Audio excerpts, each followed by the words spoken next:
यह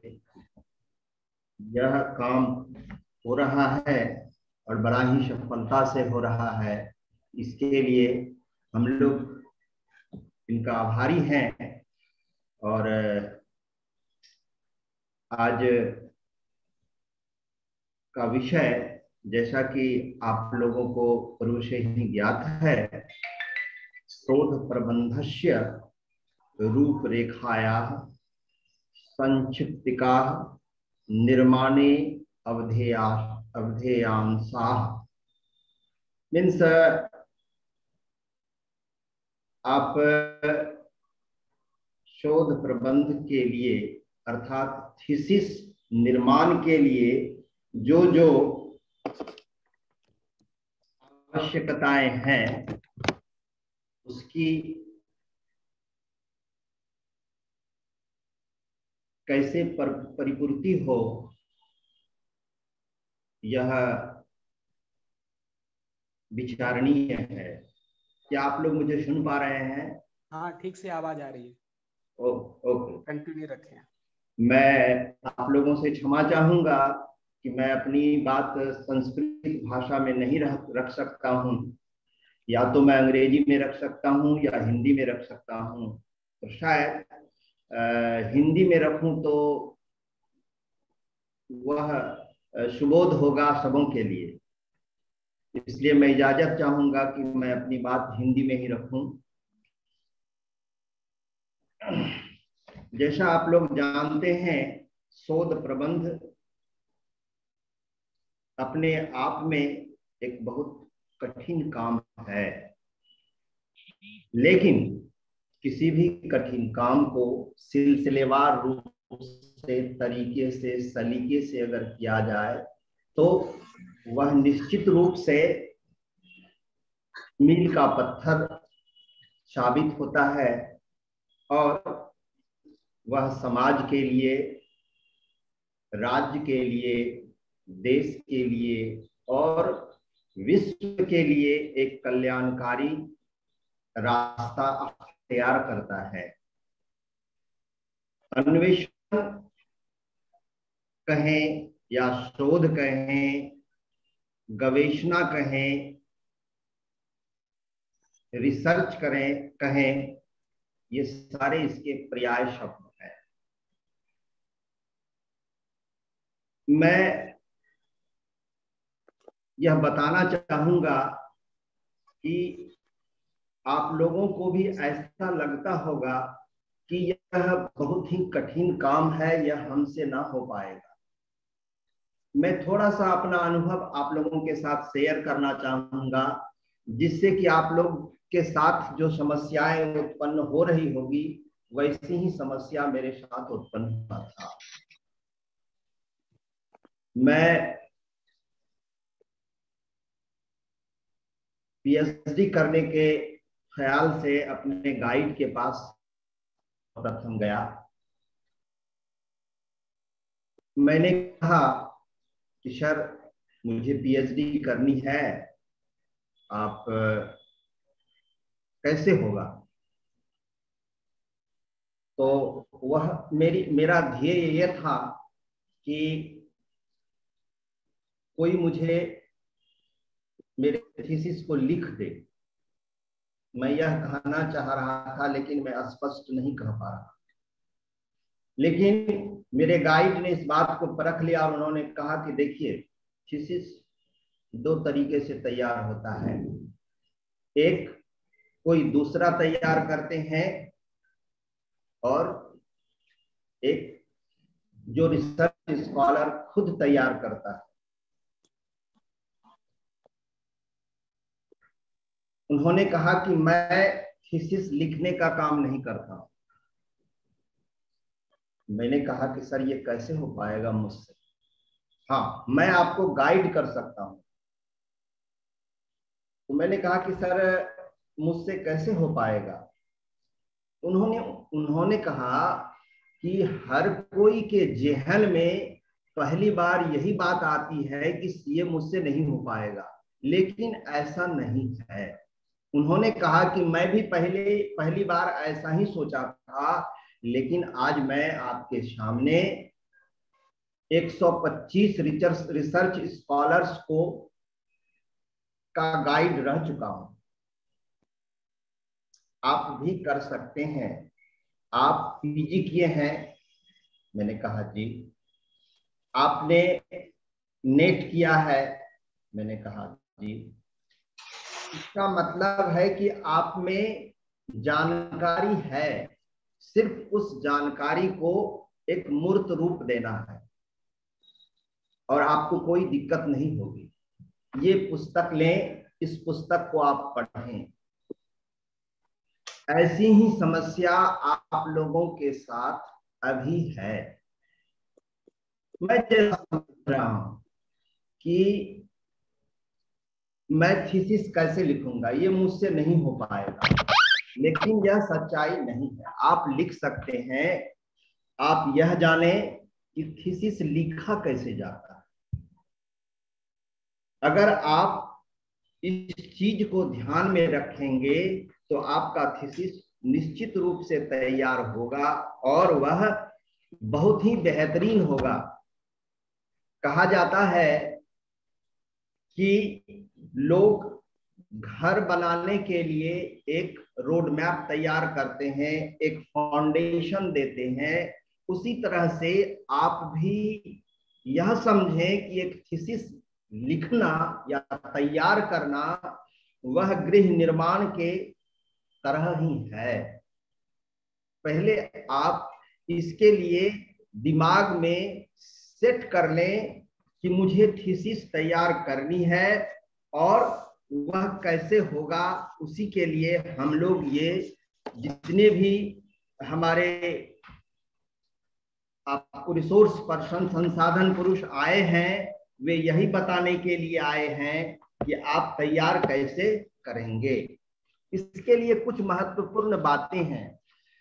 आप खुद थीसिस लिखेंगे तो आगे आपके लिए वह बहुत ही उपयोगी होगा, क्योंकि निश्चित रूप से आप एक रिसर्च स्कॉलर हैं। आपने आचार्य की डिग्री हासिल की है और कई एक जगह हो सकता है आप अपना आर्टिकल भी पब्लिश करवाए होंगे या फिर उसका सेमिनार में संवाचन किए होंगे। निश्चित रूप से उसके लिए भी आपने तैयारी की होगी।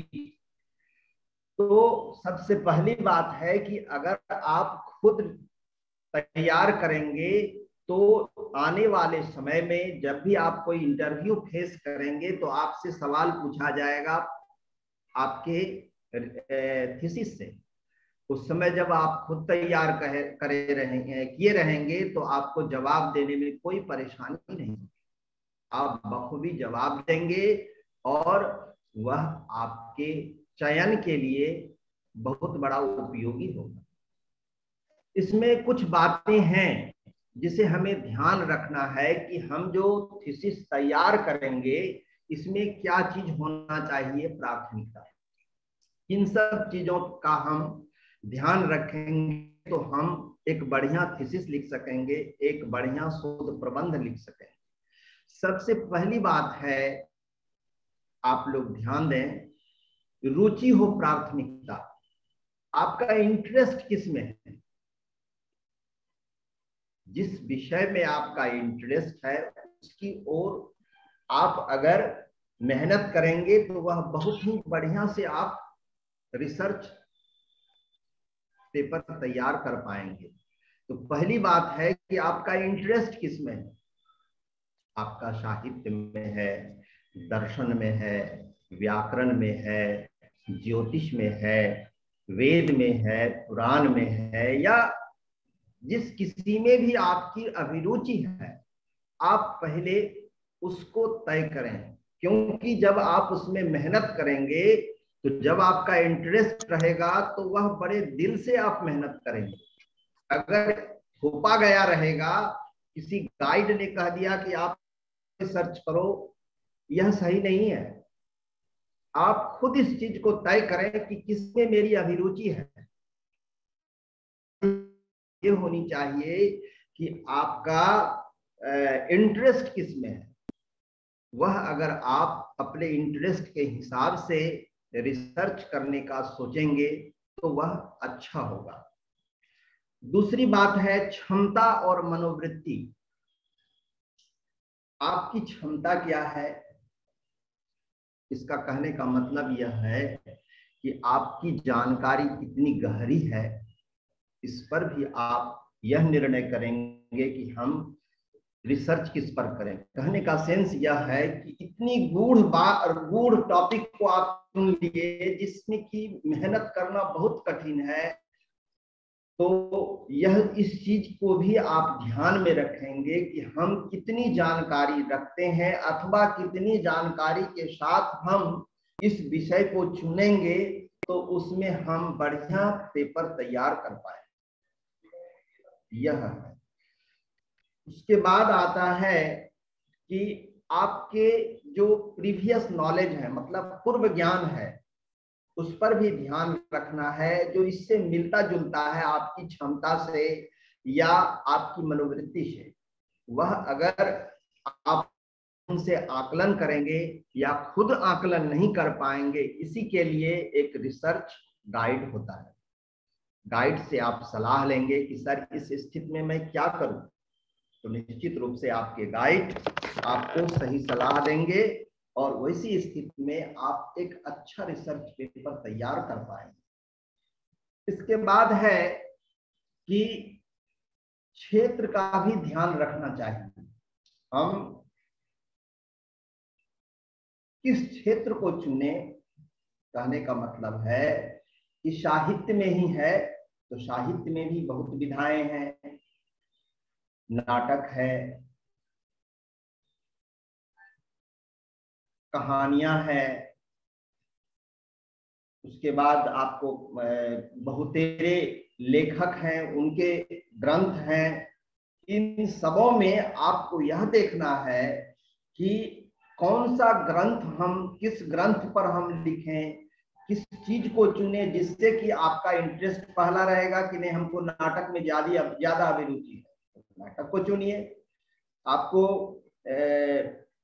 नॉवेल में, उपन्यास में ज्यादा अभिरुचि है, उसको चुने। लघु कथाएं हैं, उसको चुने, जिसमें अभिरुचि हो और वह चीज आपको उपलब्ध भी हो। आप जिस टॉपिक को चुनेंगे उससे संबंधित जो पत्र हैं, पुस्तकें हैं, शोध प्रबंध हैं, ये सब भी आप देखेंगे, तभी तो एक अच्छा शोध प्रबंध बना पाएंगे। उसके बाद है कि विशेषज्ञों की सलाह।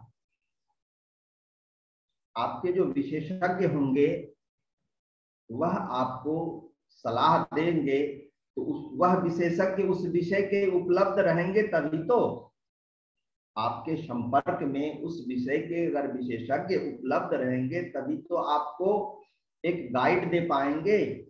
अर्थात मेरा कहने का मतलब ये है कि आप जहां रहते हैं या जहां आप हैं वहां के इर्द गिर्द कोई उस तरह के विद्वान हो जो आपको सुलभ हो, आप उनके पास पहुंच पाएं और वे भी आपको समय दे पाएं। ऐसा नहीं है कि आपके गाइड आपके बहुत नजदीक में रहते हैं लेकिन वो बहुत व्यस्त रहते हैं, वैसी स्थिति में आपको परेशानी होगी।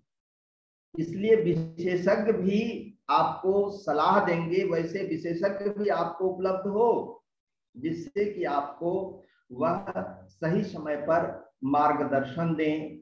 आप उनसे भी सलाह ले सकते हैं। कभी कभी ऐसा होता है कि लोग गाइड इस तरह के लोग को रख लेते हैं जो बहुत व्यस्त रहते हैं और वह उनको सलाह उतनी नहीं दे पाते हैं जितना कि एक रिसर्च स्कॉलर की इच्छा होती है। उस स्थिति में उस रिसर्च स्कॉलर को फिर दूसरे व्यक्ति को तलाशना पड़ता है कि ये व्यक्ति मेरे लिए उपयोगी होंगे।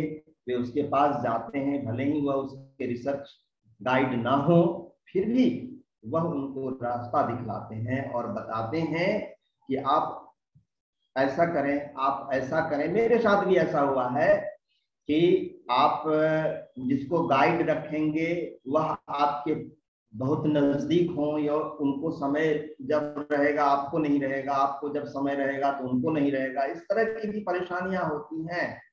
इसलिए कैसे गाइड को आप चुनेंगे, इसको भी बहुत, इस पर भी बहुत बारीकी से ध्यान देना चाहिए। उसके बाद है सामग्री सुलभता की संभावना। आप जिस पर अपनी थीसिस तैयार करेंगे वह सामान आपको उपलब्ध हो। कहने का मतलब है कि लाइब्रेरी में हो वो सामग्री या शोध प्रबंध या रिसर्च आर्टिकल्स, ये सब उपलब्ध हो, इस पर भी ध्यान रखना होगा। इसके लिए आपको लाइब्रेरी जाना होगा, लाइब्रेरी के कैटलॉग को देखना होगा, या आपके जिस विभाग में है उस विभाग के लाइब्रेरी में जाए, वहां कैटलॉग को देखें और देखें कि इसमें से सबसे ज्यादा मटेरियल किस पर उपलब्ध है। अगर आपको मटेरियल उपलब्ध नहीं रहेगा तो इसके लिए आपको बाहर जाना पड़ेगा। बाहर कहने का मतलब जहां वो उपलब्ध होगा, कहने का मतलब है कि आपको बनारस जाना पड़ सकता है, कलकत्ता जाना पड़ सकता है, दिल्ली जाना पड़ सकता है, या जहां भी आपको वे मटेरियल्स उपलब्ध होंगे वहां आपको जाना पड़ेगा। अथवा अगर आप नहीं जाएंगे तो आपको परेशानी होगी, आपको मटेरियल उपलब्ध नहीं होगा तो आप कैसे करेंगे शोध। इसलिए हमारे एक बड़े ही मशहूर लेखक हैं मनमोहन सहगल जी, उन्होंने एक पुस्तक लिखी है इस पर, जिसका नाम है हिंदी शोध तंत्र की रूपरेखा। मनमोहन सहगल जी ने लिखी है कि हिंदी शोध तंत्र की रूपरेखा। अगर आप इस पुस्तक को पढ़ेंगे तो आपकी 25 से 40% जो भय है या संशय है वह खत्म हो जाएगा कि शोध प्रबंध लिखना कैसे। यह आपकी समस्या इस पुस्तक से खत्म हो जाएगी। इसके बाद कहा जाता है कि शोध जो हम करेंगे वह शोध आवश्यक क्यों है। आपको पता है या ना पता है, मैं बताता हूं कि भारत सरकार, यूजीसी, ये सभी लोग नए शोध पर और उपयोगी शोध के लिए बहुत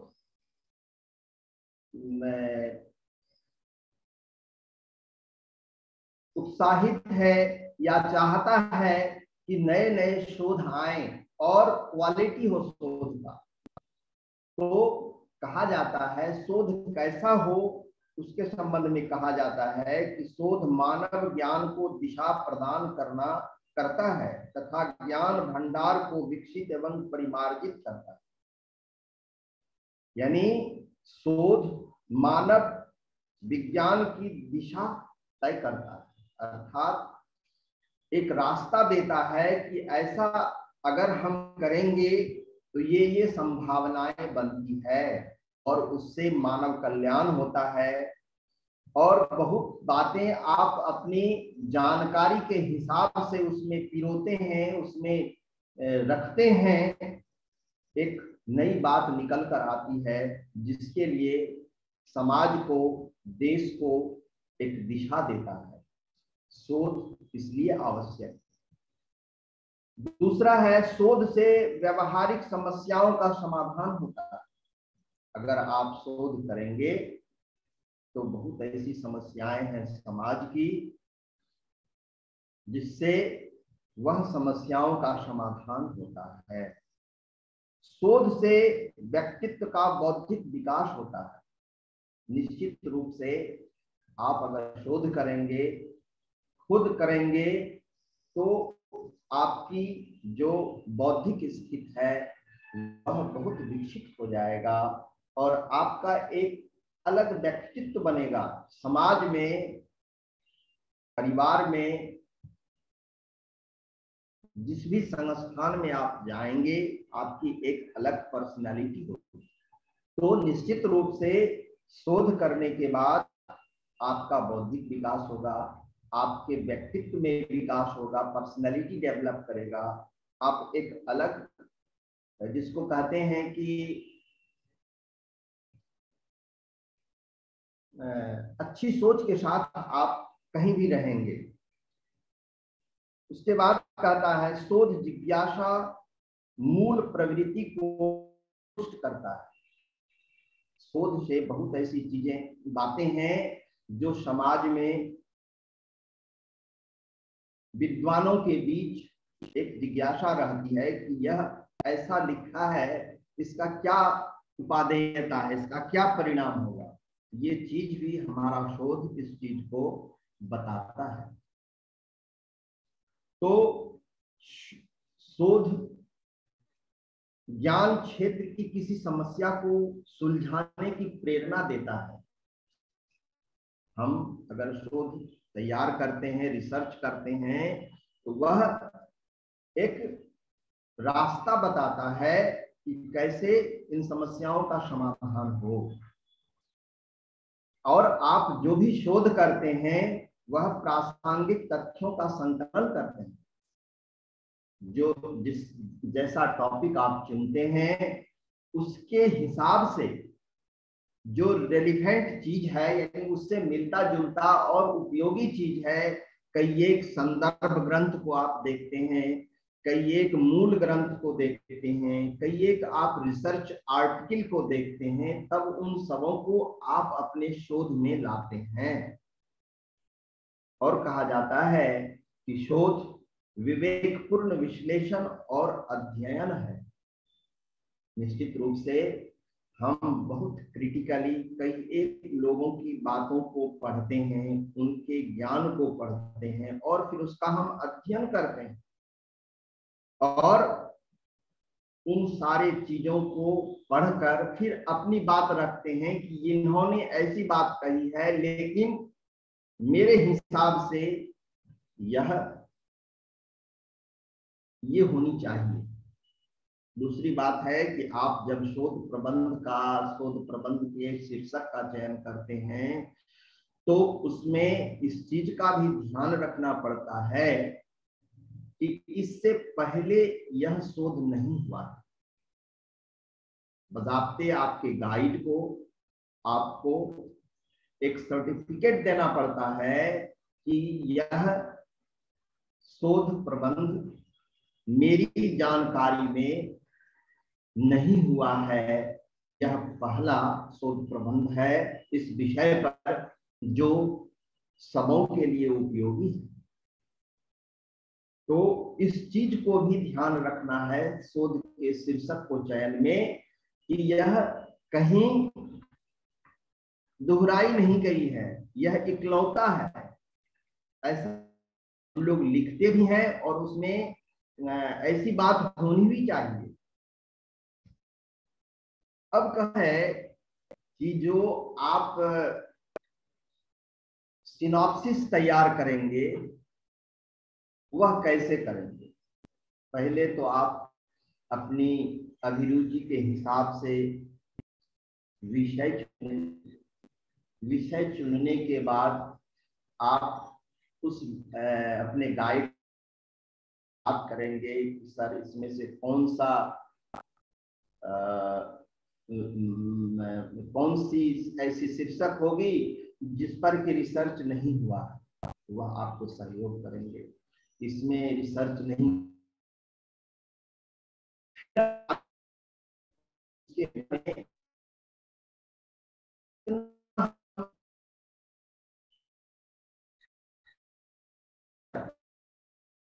हम बनाए।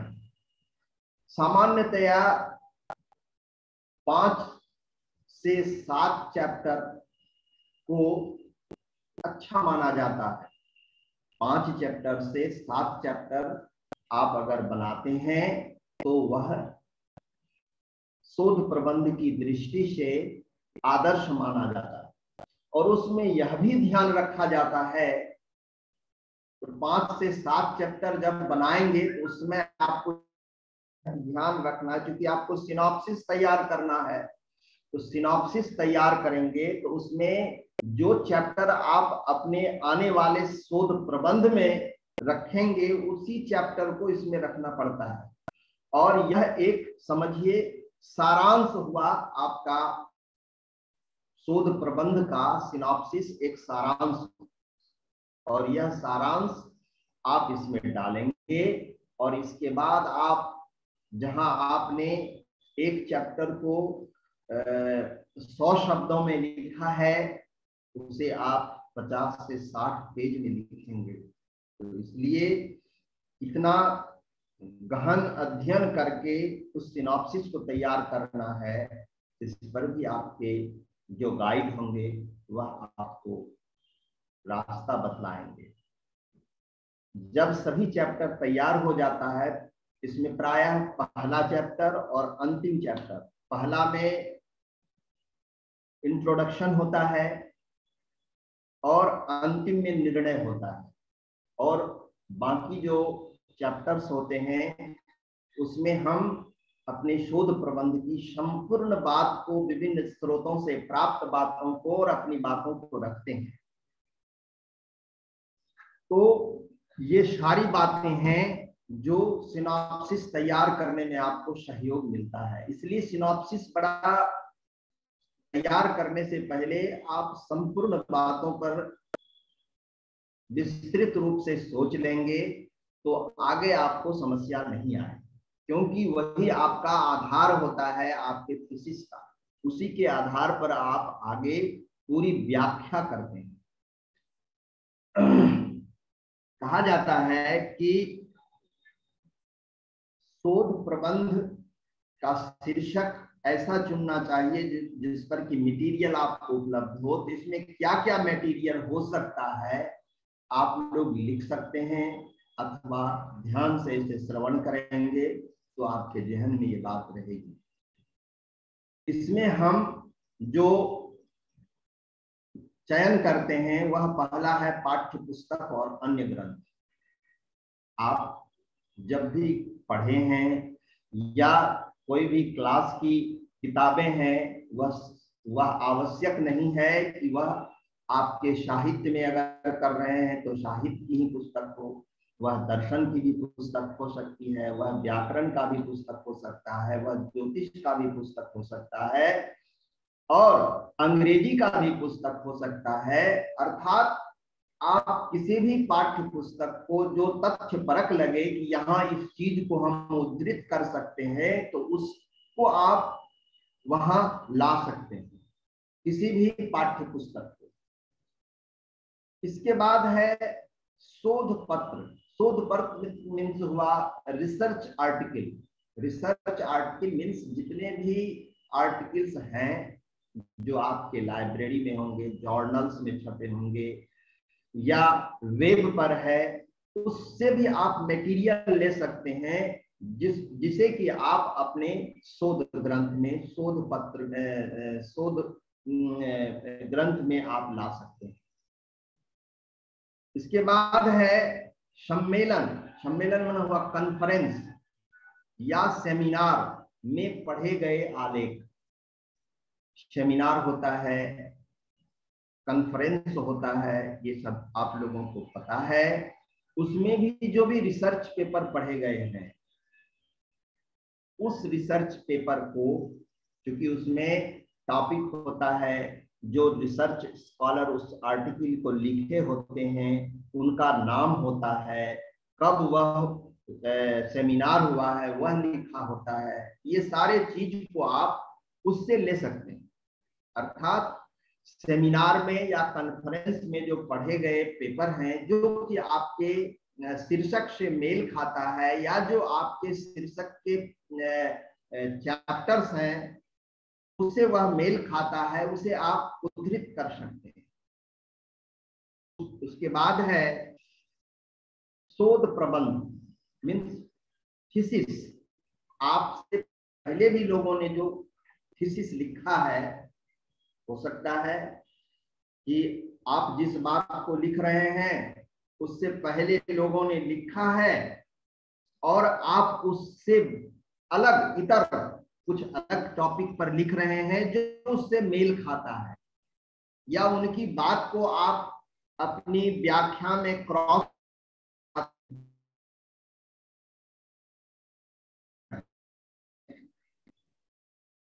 उसके बाद आता है पत्रिकाएं एवं समाचार पत्र, मैगजीन्स और न्यूज़पेपर।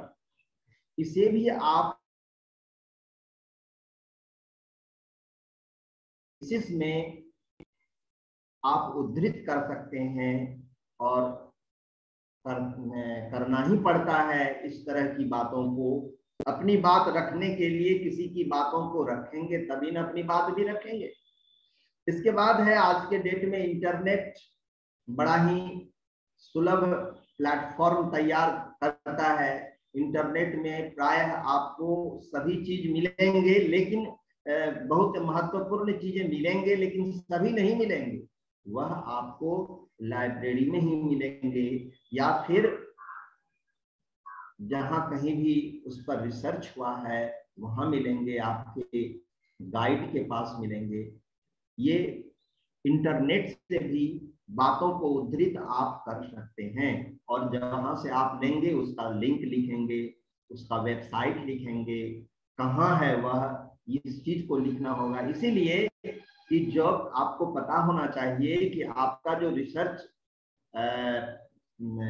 थीसिस होता है वह परीक्षण के लिए बाहर जाता है, और जो परीक्षण करते हैं उसे जांचते हैं, देखते हैं यह कहाँ से लिया गया है, वो खुद भी देखते हैं, या तो पुस्तक उपलब्ध रहता है तो पुस्तक देखते हैं, या नेट पर वो सर्च करते हैं, वो सही होना चाहिए। क्योंकि आप जो भी रिसर्च में जो भी बात लिखेंगे कहेंगे वह तथ्य परक होना चाहिए, उलूल जुलूल नहीं होनी चाहिए, क्योंकि उसके लिए नियम है। अगर आप उलूल जुलूल फैक्ट्स उसमें डाल देंगे तो आपका रिसर्च पेपर रिजेक्ट हो जाएगा। इसलिए जो भी लिखेंगे उसका सही प्रमाण होना चाहिए, भ्रामक नहीं होना चाहिए, गलत नहीं होना चाहिए, इसका भी ध्यान रखना है। इसके बाद कहता है ऑडियो वीडियो, चाहे यूट्यूब पर हो चाहे वेबसाइट पर हो, वह जो आपको व्याख्यान है लोगों का, बड़े बड़े स्कॉलर्स का, रिसोर्स पर्संस का, आप उसको भी उद्धृत कर सकते हैं। जैसा कि आप अपने विश्वविद्यालय, संस्कृत विश्वविद्यालय दरभंगा के भी वेबसाइट पर बहुत सारे व्याख्यान अलग अलग विषय पर दिए हुए हैं, उसका भी आप उद्धरण कर सकते हैं। इसके बाद आता है साक्षात्कार, इंटरव्यू। आप देखते हैं कि हमारे जो विद्वान होते हैं उन विद्वान से या तो मीडिया वाले या स्पेशल प्रोग्राम में लोग उनका इंटरव्यू करते हैं, और इस इंटरव्यू के दौरान भी वो बहुत बातें कहते हैं जो अपनी पुस्तकों में, ग्रंथ में या अपने लेखन में कहीं नहीं लिखे हैं, लेकिन इंटरव्यू देने के दौरान वह बताते हैं, तो आप उसका भी उद्धरण कर सकते हैं। तो इंटरव्यू के भी जो फैक्ट्स हैं उसे भी आप अपने रिसर्च पेपर में या थीसिस में लिख सकते हैं। और कुछ ऐसा भी होता है, हस्तलेख या अप्रकाशित पांडुलिपि भी होती है, जिसे आप अपने शोध प्रबंध में ला सकते हैं, और उसे आप उसी तरह से उद्धृत करेंगे कि यह उनका हस्तलेख है या ये उनकी पांडुलिपि है जो फलाने जगह से मुझे प्राप्त हुआ है और उन्होंने मुझे इस चीज की जानकारी दी है। ये सारी बातें हैं। और फिर कहा जाता है कि आप जब भी रिसर्च करेंगे तो इस संदर्भ में हमारे एक सौमेंद्र पटनायक जी हैं, वे कहते हैं आपके पास अपने शोध कार्य पर दो पहलुओं से विचार करने का विकल्प है। पहला अनुभवजन्य पहलू और विश्लेषण परक पहलू। लेकिन वास्तव में आपको शोध कार्य 2 चरणों में नियोजित करता है, एक सामग्री संग्रहण का चरण और दूसरा इस सामग्री के विश्लेषण का चरण।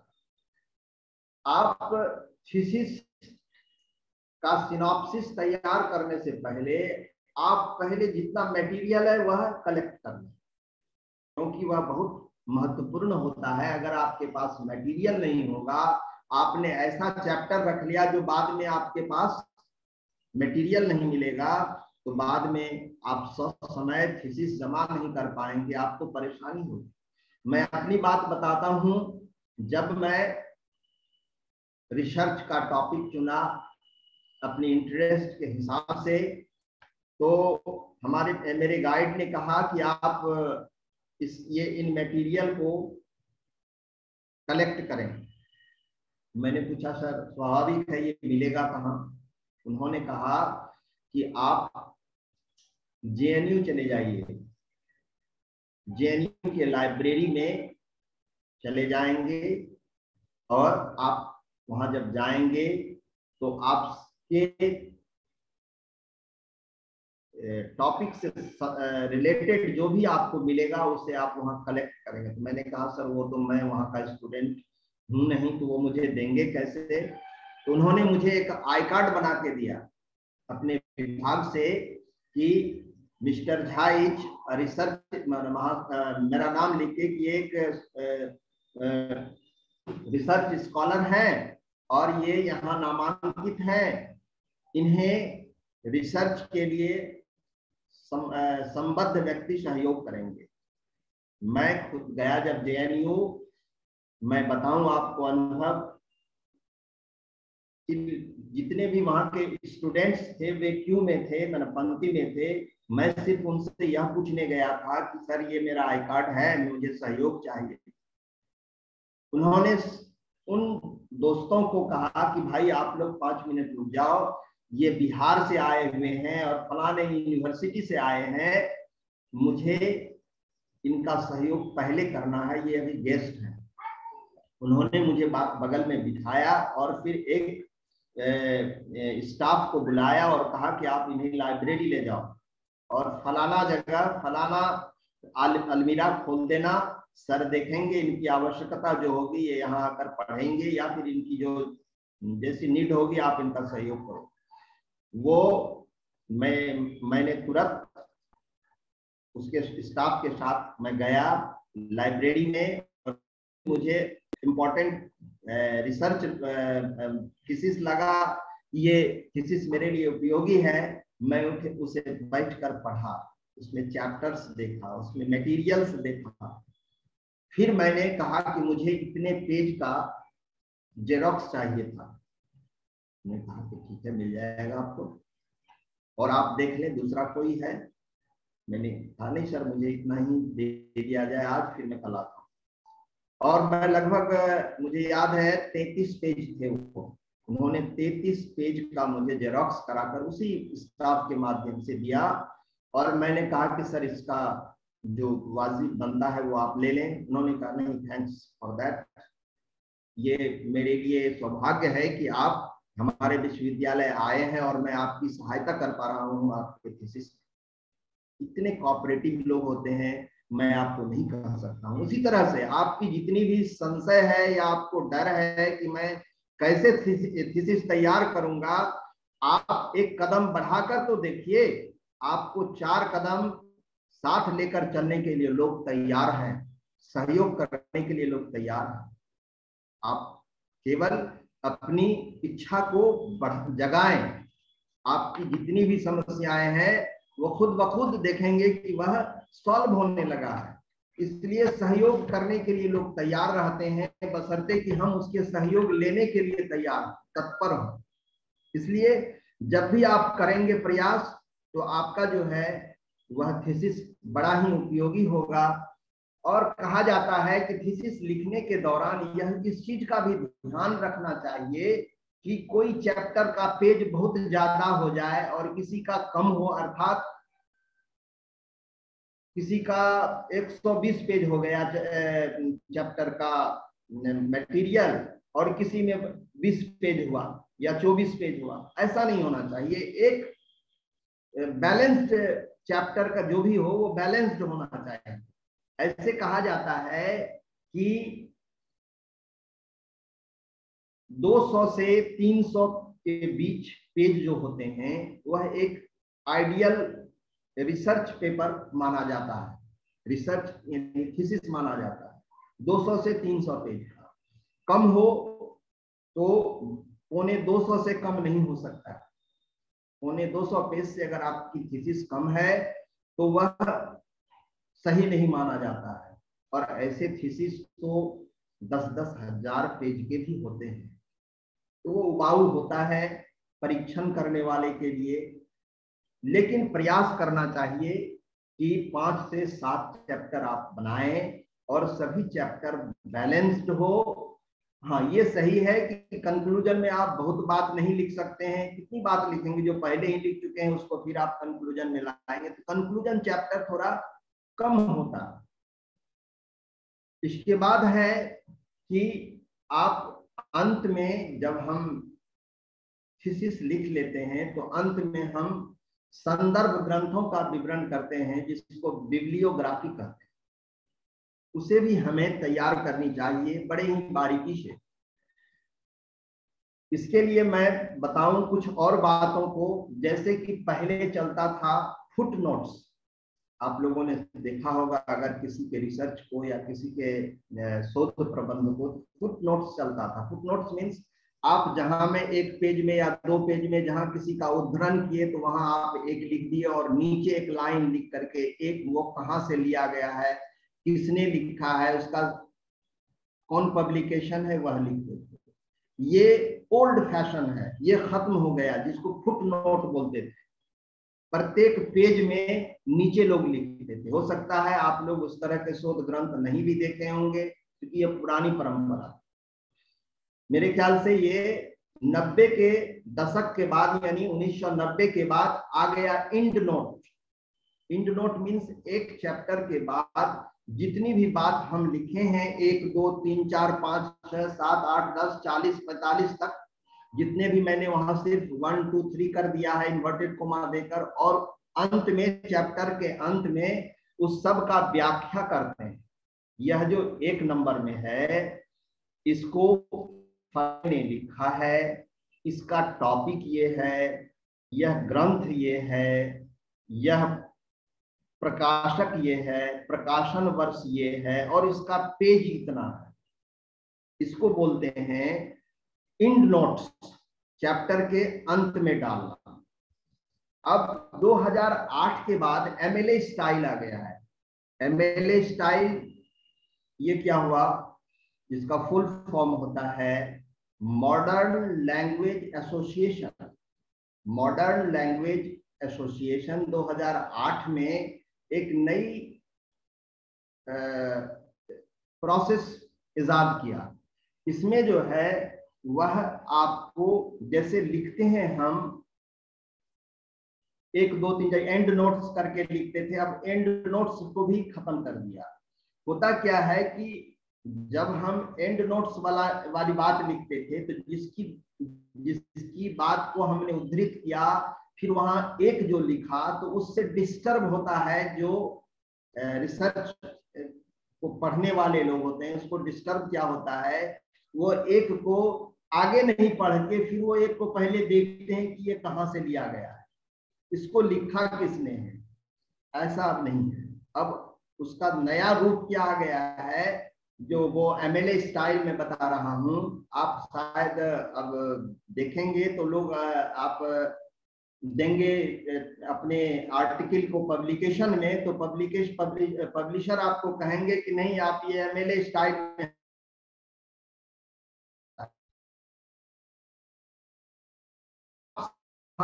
लेखक का, जैसे आप शुरू किए, किसी उद्धरण को लाए वहां से कि मुंशी प्रेमचंद,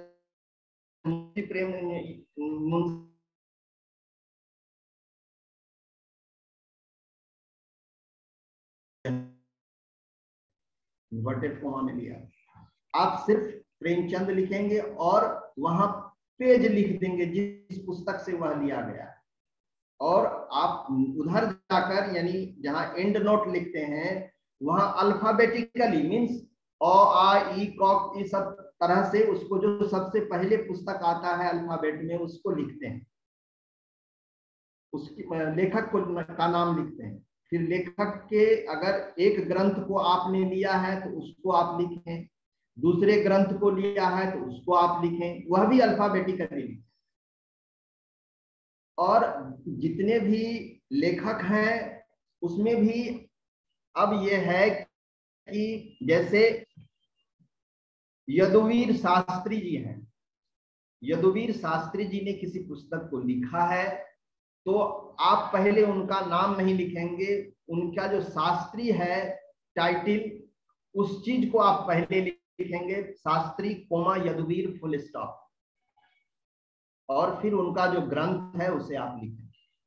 तो इस तरह से एमएलए स्टाइल में आजकल प्रचलित है और इंड नोट्स भी अभी चलते हैं, लेकिन इंटरनेशनल लेवल पर अब एंड नोट नहीं चलते हैं, वह चलते हैं जो एमएलए स्टाइल है वह है, इसकी मान्यता है, मैं जहां तक जानता हूं यही चलता है, हमारे अंग्रेजी में तो यही चलता है। मैंने एक इंटरनेशनल जर्नल में दिया था सऊदी अरबिया में, वहां से मुझे मेरे आर्टिकल को वापस कर दिया और कहा कि सर ये जो है आपका एमएलए स्टाइल में नहीं है।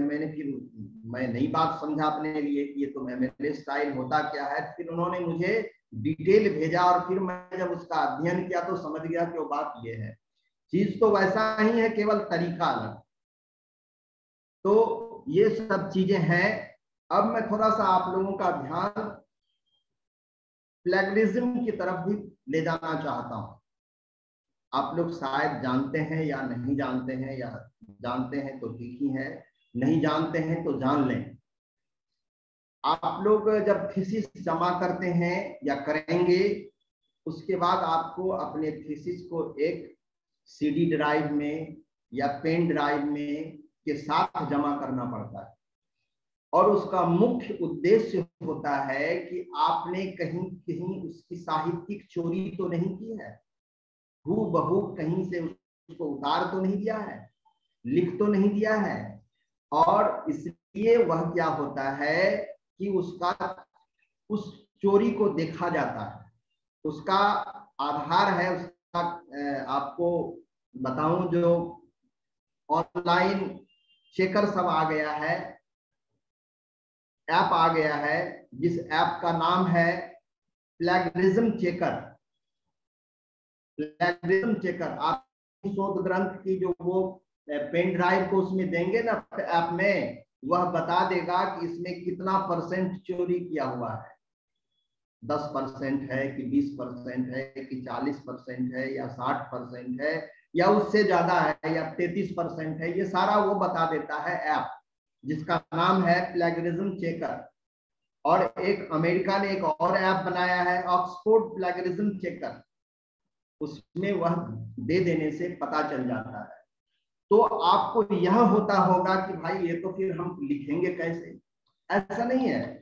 आप लिखें, दूसरे की बात को लिखें, लेकिन उसका तरीका है कि उसके भाव की चोरी करें, उसके लाइन पंक्ति दर पंक्ति की चोरी नहीं करें। आप उसकी भाव क्या है, उसका कहना क्या है, उस चीज को लाएं और फिर अपनी बात को अपनी भाषा में आप उसे रखेंगे तो कोई चोरी नहीं होगी, कोई चोरी पकड़ी भी नहीं जाएगी। ऐसा है उसका निदान। मैं बताऊं कि यूजीसी के द्वारा 4 अगस्त 2018 में एक नोटिफिकेशन हुई है, एक चिट्ठी निकली है इसी प्लेगरिज्म के लिए, एक बताया है, गाइडलाइन है उसमें लिया है, उसे 4 लेवल में बांटा है।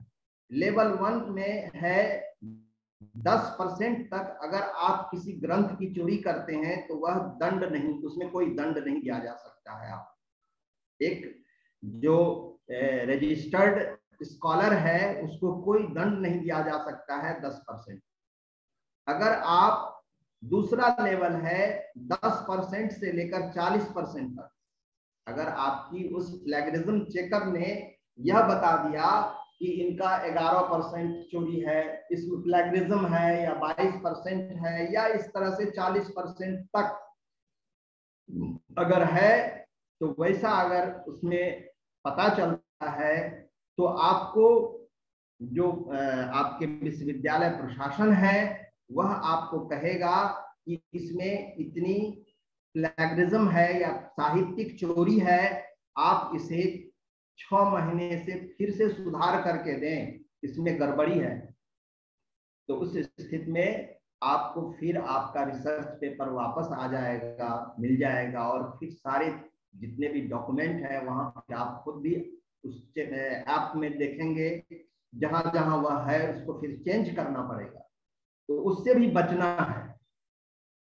उसके बाद लेवल 3 है, ये यूजीसी का गाइडलाइन के बारे की बात मैं कर रहा हूँ। उसके बाद लेवल 3 है जो 40% से 60% तक अगर आपकी साहित्यिक चोरी पकड़ी जाती है, प्लेगरिज्म पकड़ी जाती है, तो उस स्थिति में आप का रिसर्च पेपर तो वापस किया ही जाएगा और 1 साल के लिए आपको थीसिस जमा करने से रोक दिया जाएगा, ऐसा उसमें प्रावधान किया गया है।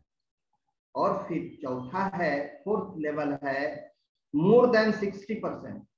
अगर आपकी प्लेगरिज्म 60% से ज्यादा है तो आपका रजिस्ट्रेशन कैंसिल हो सकता है, अर्थात आप फ्रेशर होकर के फिर से आए, आप इसके लायक नहीं, ऐसा हो सकता है। तो इन सारी बातों को आपको ध्यान में रखना है कि हम ग्रंथ के का कहीं से किसी को उद्धृत करेंगे, लेकिन उद्धृत करेंगे उसका भी एक तरीका है, उसका भी एक सीमा है। आप बहुत इस तरह से नहीं कर सकते हैं। अगर ऐसा करेंगे तो ये सारी बातें जो मैंने बताया, इसके लिए आप पीड़ित हो सकते हैं, परेशान हो सकते हैं, आपको दंड दिया जा सकता है, जो कि मैं नहीं चाहूंगा कि इस तरह की समस्याएं से आप लोग जूझें या आपको कोई परेशानी हो। तो ये सारी बातें हैं, और इसमें अगर किसी की कोई समस्या है तो आप काइंडली मुझसे बात कर सकते हैं, किसी तरह की।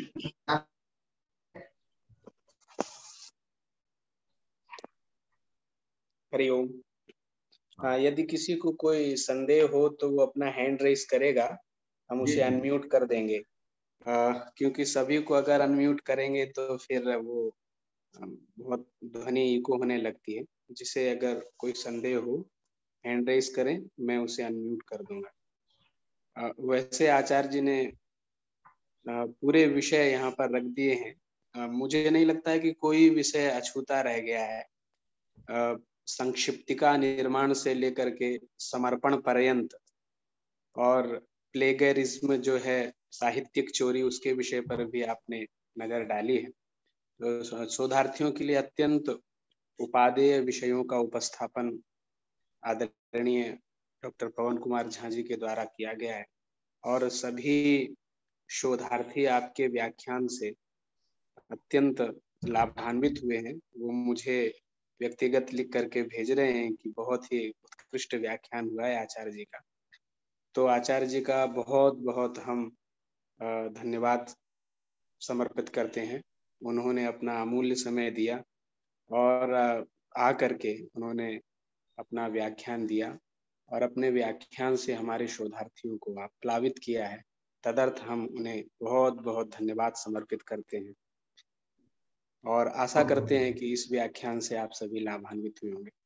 पुनः एक बार आचार्य जी का, डॉक्टर पवन कुमार झा जी को इस कार्यक्रम के पक्ष से बहुत बहुत साधुवाद। और आज की कक्षा अब यही समाप्त होती है। हम लोग फिर सोमवार को एक नई कक्षा के साथ मिलेंगे। तब तक के लिए सभी को नमस्कार, धन्यवाद।